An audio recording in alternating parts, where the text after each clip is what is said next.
Assalamualaikum warahmatullahi wabarakatuh.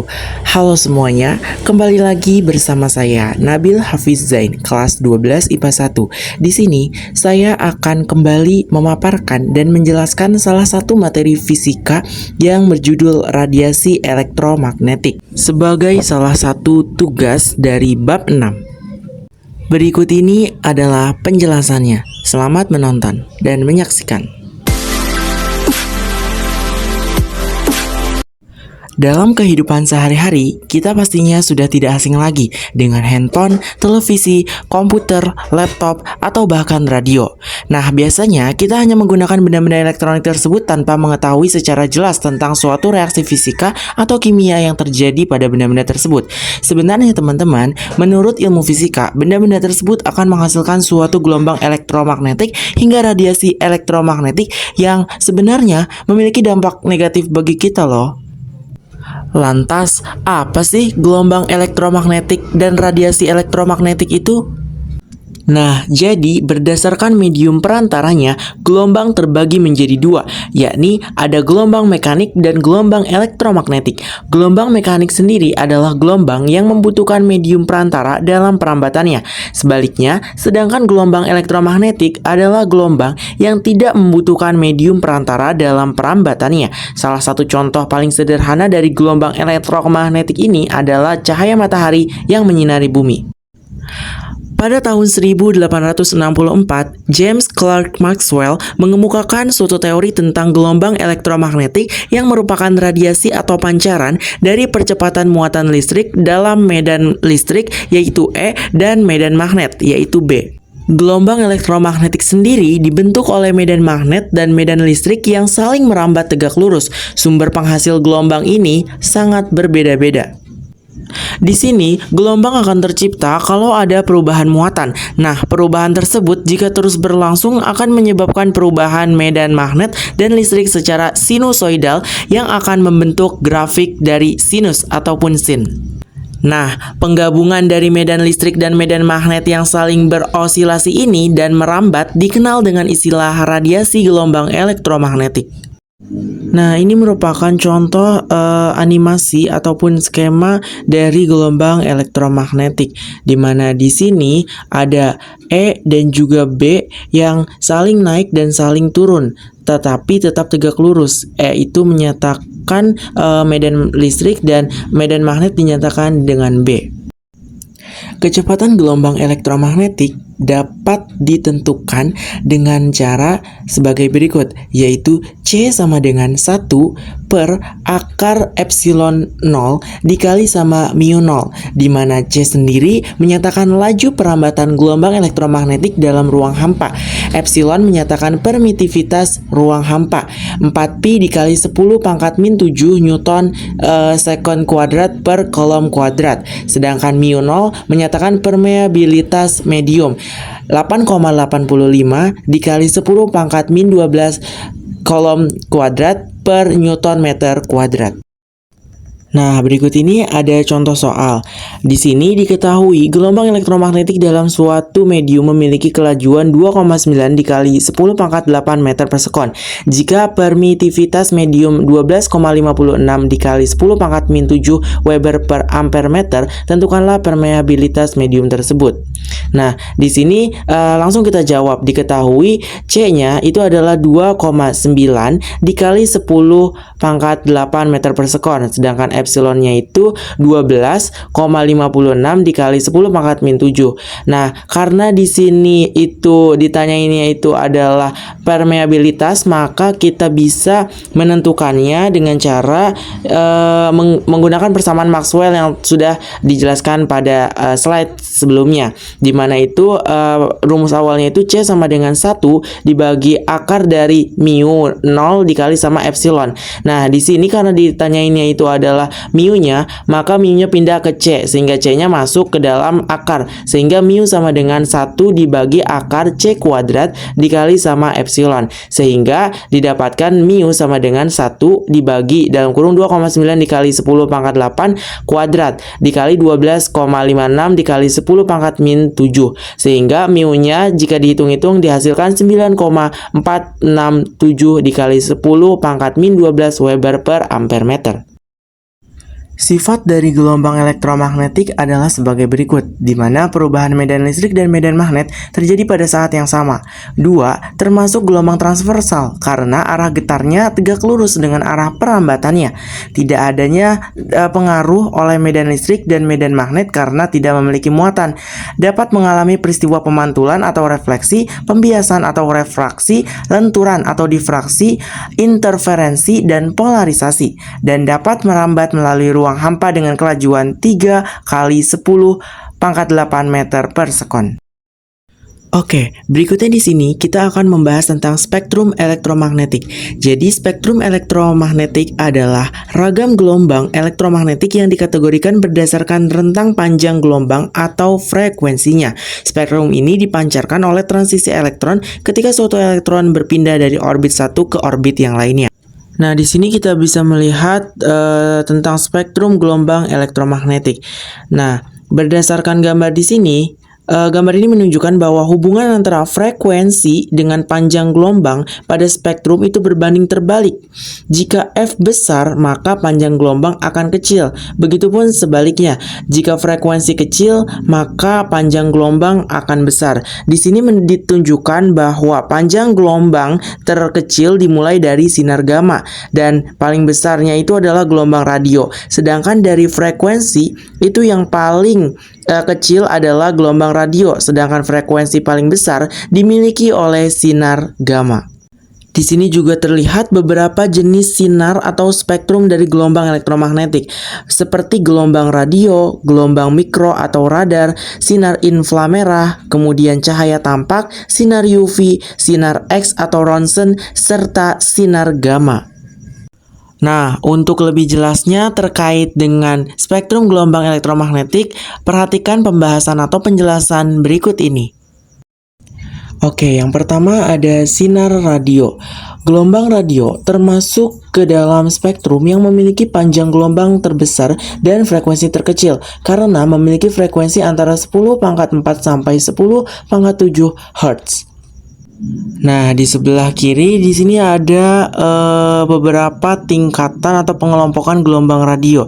Dimulai dari yang rendah 30 kHz sampai 300 kHz, kemudian medium 300 kHz sampai 3 MHz, kemudian high atau tinggi 3 MHz sampai 30 MHz, kemudian very high 30 MHz sampai 300 MHz, kemudian ultra high yaitu 300 MHz sampai 3 GHz, kemudian super high atau sangat tinggi di atas 3 GHz. Nah, untuk kegunaan dari gelombang radio sendiri yaitu adalah sebagai radiofon, telepon tanpa kabel, kemudian telepon genggam atau handphone yang biasa kita gunakan, serta pesawat radio atau pesawat televisi. Oke, selanjutnya ada gelombang mikro atau radar. Gelombang mikro atau radar merupakan gelombang radio dengan frekuensi paling tinggi kedua yang dapat mencapai 3 kali 10 pangkat 9 Hz. Gelombang mikro sendiri ini bisa dimanfaatkan untuk memasak yang kita kenal alatnya dengan nama microwaves karena dapat memanaskan benda yang menyerap benda tersebut. Nah, radar atau radio detection and ranging menggunakan prinsip gelombang mikro untuk menentukan posisi suatu objek. Cara kerjanya biasanya menggunakan antena yang fungsinya sebagai pemancar sekaligus penerima sinyal gelombang. Radar biasanya digunakan di pelabuhan, bandara, atau kapal perang untuk mendeteksi jarak objek yang ada di sekitarnya. Yang ketiga adalah sinar inframerah. memiliki frekuensi 10 pangkat 11 sampai 10 pangkat 14 Hz. Panjang gelombang sinar inframerah lebih besar daripada panjang gelombang sinar tampak. Frekuensi gelombang ini dihasilkan oleh getaran-getaran elektron pada suatu atom atau bahan yang dapat memancarkan gelombang elektromagnetik. Kegunaan sinar inframerah sendiri adalah yang pertama sebagai remote control, biasanya pada televisi, kedua sensor alarm, kemudian ada kamera penglihatan gelap atau night vision, kemudian kamera thermal, spektroskopi inframerah yaitu untuk mengidentifikasi ikatan kimia pada molekul, serta alat pendeteksi penyakit dalam bidang kesehatan. Yang keempat adalah sinar UV atau sinar U ultraviolet. Sinar ultraviolet merupakan gelombang elektromagnetik yang mempunyai frekuensi antara 10 pangkat 15 Hz sampai 10 pangkat 16 Hz. Sinar ini dihasilkan oleh atom-atom dan molekul dalam nyala listrik. Sumber utama sinar ultraviolet di alam adalah matahari. Sinar ultraviolet yang seperti sudah kita ketahui bahwa ada 3 macam, yaitu UVA, UVB, dan juga UVC. Nah, lapisan ozon O3 di atmosfer berfungsi menyerap sinar UV yang datang ke bumi yang dihasilkan oleh matahari. Nah, jika jika lapisan ozon ini berlubang atau berlubangnya lapisan ozon di atmosfer dapat meningkatkan sinar UV sampai ke bumi hingga menimbulkan penyakit berbahaya seperti kanker kulit. Nah, kegunaan sinar UV itu adalah sebagai detektor untuk membedakan uang asli dan uang palsu, kemudian aktivator dalam reaksi polimerisasi, mendeteksi keretakan logam, disinfeksi, serta terapi sinar. Nah, untuk itu kita juga dianjurkan untuk memakai sunscreen atau sunblock untuk mencegah tingginya paparan sinar UV saat ini di Indonesia. Yang kelima adalah sinar tampak. Sinar tampak atau cahaya adalah sinar yang dapat membantu penglihatan. Dinamakan sinar tampak karena kita hanya bisa melihat cahaya ini dengan mata kita, seperti warna pada pelangi, yaitu mejikuhibiniu dengan mata. Nah, cahaya tampak ini mempunyai frekuensi sekitar 10 pangkat 15 Hz, sementara panjang gelombangnya antara 400 nm sampai 800 nm. Contoh paling sederhana sinar tampak adalah cahaya matahari. Nah, kegunaan dari sinar tampak sendiri adalah sebagai sel surya atau solar cell, kemudian digunakan juga pada baterai fotovoltaik atau baterai kalkulator serta laser. Yang keenam adalah sinar X atau Ronsen. Sinar X ditemukan oleh Wilhelm Conrad Ronsen sehingga sinar X sering disebut dengan sinar Ronsen. Sinar ini mempunyai frekuensi antara 10 pangkat 16 Hz sampai 10 pangkat 26 Hz. Nah, sinar ini dihasilkan oleh elektron yang ditumbuhkan pada permukaan logam dengan kecepatan tinggi. Panjang gelombang yang sangat pendek membuat sinar ini memiliki daya tembus yang sangat kuat. Dalam bidang kedokteran, pasti kita sudah tidak asing dengan namanya ronsen. Biasanya ronsen dilakukan ketika kita mengalami patah tulang atau kerusakan pada tulang. Nah, kegunaan dari sinar X tersebut adalah yang pertama adalah menyelidiki struktur kristal, dan yang kedua pada bidang kedokteran yaitu adalah untuk mencitrakan organ tubuh atau tulang manusia. Oke, yang terakhir ada sinar gamma. Sinar gamma merupakan gelombang elektromagnetik yang mempunyai frekuensi terbesar, yaitu antara 10 pangkat 20 Hz sampai 10 pangkat 25 Hz. Sinar ini dihasilkan oleh inti-inti atom yang tidak stabil. Sinar ini memiliki daya tembus sangat besar sehingga dapat menembus pelat besi dengan ketebalan berapa sentimeter. Nah, kegunaan dari sinar gamma sendiri yaitu yang pertama ada membunuh sel kanker. Nah, di sini pada gambar juga terlihat ada seorang pasien yang sedang menjalani terapi untuk penyakitnya kanker. Kemudian yang kedua ada sterilisasi alat kedokteran hingga adanya kegunaannya dalam rekayasa genetika. Oke, selanjutnya kita masuk ke sumber radiasi elektromagnetik. Sebagian besar sumber radiasi elektromagnetik berasal dari matahari. Namun, ada juga yang dapat dibuat. Berikut ini adalah sumber-sumber radiasi gelombang elektromagnetik. Yang pertama ada gelombang radio, dihasilkan oleh elektron pada kawat penghantar yang menimbulkan arus bolak-balik pada kawat. Gelombang ini dipancarkan dari antena pemancar transmitter dan diterima oleh antena penerima receiver seperti pada handphone handphone atau radio. Yang kedua ada gelombang mikro dihasilkan oleh matahari, tabung diode, magnetron, dan sudah ada alat-alat yang dirakit untuk menghasilkan gelombang mikro ini. Yang ketiga, sinar inframerah dihasilkan oleh getaran-getaran elektron pada suatu atom atau bahan yang dapat memancarkan gelombang elektromagnetik. Selain itu dapat juga dihasilkan dari sinar matahari, permukaan yang panas, dan juga lampu LED. Sinar inframerah juga dihasilkan dan digunakan pada remote TV. Selanjutnya, cahaya tampak dihasilkan oleh uraian sinar matahari dan juga lampu. Kemudian, sinar ultraviolet dihasilkan dari atom dan molekul dalam nyala listrik. Sinar ini juga dapat dihasilkan dari reaksi sinar matahari.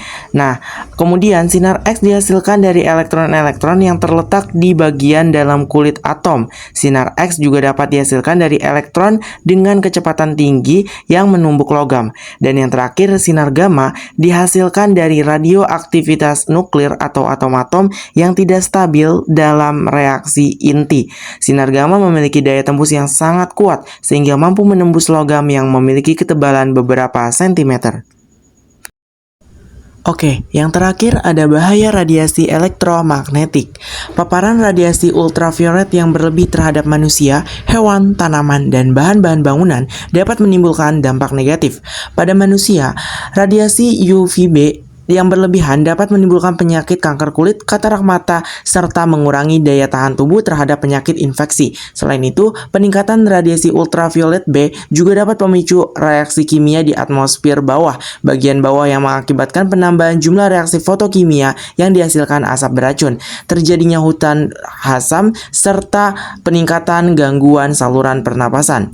Nah, berikut ini dilampirkan beberapa bahaya radiasi elektromagnetik. Yang pertama, dampak radiasi UVB pada tumbuhan menyebabkan pertumbuhan pada tumbuhan ini menjadi lambat, kerdil, bahkan rusak. Yang kedua, microwave dapat menimbulkan efek stres pada otak. Yang ketiga, bila terjadi berlubangnya ozon di atmosfer, maka sinar UV seperti UVB akan menyengat kulit manusia, mengubah molekul DNA, bahkan bisa menyebabkan kanker kulit. Yang keempat, radiasi handphone dapat mengacaukan gelombang otak, menimbulkan efek yang serius pada kepala, kelelahan, dan hilang memori, bahkan kanker otak. Yang kelima, efek negatif lain dari radiasi handphone seperti kerusakan sel saraf, menurunnya atau hilangnya konsentrasi, merusak sistem kekebalan tubuh, meningkatkan tekanan darah, serta gangguan tidur atau insomnia. Yang keenam, sebagian garis wajah akan keriput disebabkan oleh pemaparan sinar UV yang berlebih. Dan yang ketujuh, dampak negatif Wi-Fi pada handphone, laptop, atau PC, yaitu seperti keluhan nyeri di bagian kepala, telinga, tenggorokan, dan beberapa bagian tubuh bila dekat dengan peralatan elektronik atau menara pemancarnya. Yang kedelapan, sinar X dan sinar gamma dapat menyebabkan kerusakan sel atau jaringan hidup manusia. Oke, jadi mungkin hanya itu yang dapat saya sampaikan mengenai materi radiasi elektromagnetik pada kesempatan kali ini. Mohon maaf jika ada kekurangan atau kekeliruan dalam penjelasan atau materinya dirasa kurang jelas. Sekian, terima kasih. Wassalamualaikum warahmatullahi wabarakatuh.